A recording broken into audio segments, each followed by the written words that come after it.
Hey there. It's a beautiful sunny day here with Phoenix. So I just thought I'd talk a little bit about something that happened this morning. As most of you know, some might not know, Phoenix um, was a wild horse. He came off an Indian reservation near where I live. They brought him into their ranch, the guy that I deal with there, when he was 6 years old. And then I brought him home a year later when he was gelded, so at 7. And he's probably close to 9 now. They're pretty good at aging them, and they kind of know where all the horses are and pretty close to their age. So, anyways, this morning, my dog was barking. I look out, and Phoenix is running around outside of the fence. Still where the house is, but not in the area that I have fenced for the horses. And we have a lot of land here. They're on about 80 acres.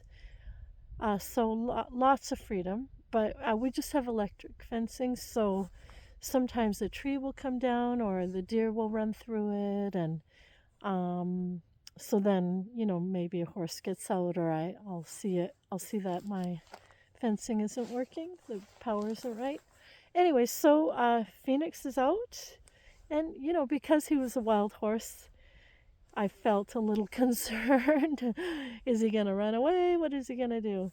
So I go out there, and he was kind of beside himself. He didn't know what to do. He wanted to be back in the where he knows everything, and it really actually was upsetting to him to not be there, to be in an area that he didn't know.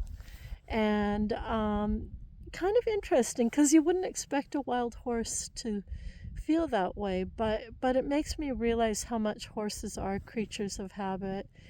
And even when he was still wild, when he was brought to the ranch, he got out twice. And I was able to find him easily both times because he went back to where he came from. So that Indian reservation is huge, like I think 60 or 70,000 acres. But he didn't just roam around, he went right back to what he knew. And I just found that super interesting. So this morning, as soon as I went out, he came right to me because he felt really insecure about being somewhere that he wasn't familiar with. And with no halter, nothing, he just walked with me to the gate and very happily went in. So, yeah, pretty interesting. Like, he doesn't want to get out. He has a lot of freedom. It's a pretty nice life. He has 2 nice mares to live with. So he's not confined in a small, uncomfortable space. It's really a nice place for him to live. So of course he wants to be there. It's easy. I feed him. It's a good life. But the fact that it was so important for him to be where he in an area that he knows and he feels comfortable with. So it just sort of got me thinking about when we travel with our horses or we ride them somewhere new, how important we are to them in that new situation. Like, as soon as he came to me, he was super wound up and just vibrating. He calmed right down and he felt so much better because I was there taking charge. So that really made me realize how important it is when we take them out on a trail that they don't know, or hey cutie, or travel with them. I've done a lot of traveling with horses. I live in BC and I've been to Montana and Wyoming and Moses Lake when I was showing horses, and then I did a lot of endurance riding, so I traveled all over BC and I was camping.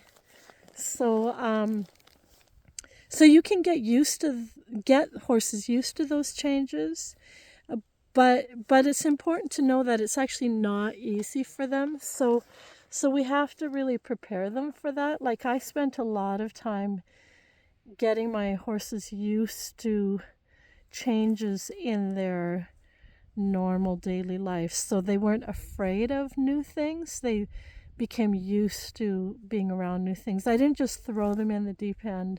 I really took a lot of time getting them used to being comfortable in new situations. So I think that's super important. And they really do look to us for security and for confidence in those situations. So if you don't feel confident, then your horse is not going to be confident. So you either need to have a horse that is so solid in itself that it doesn't need you to be confident, or you need to just go places where you feel solid so that you can be solid for your horse. And Phoenix is not a nervous horse. He's actually very confident, but in a new situation, he just had a really hard time with it. So that tells me that when I get him out on the trail, that I need to be really patient with him and help him to feel safe and be solid in myself so that I'm a good leader for him. Because so often humans get mad or frustrated with the horse rather than giving them what they need, which is a good, stable, confident leader. Calm, confident. I just stayed really calm with him today, and he just settled right down. It made all the difference for him. So it's important for us as leaders in their life to act like a leader, and don't get frustrated with them. Be there to support them so that they can gain confidence. All right?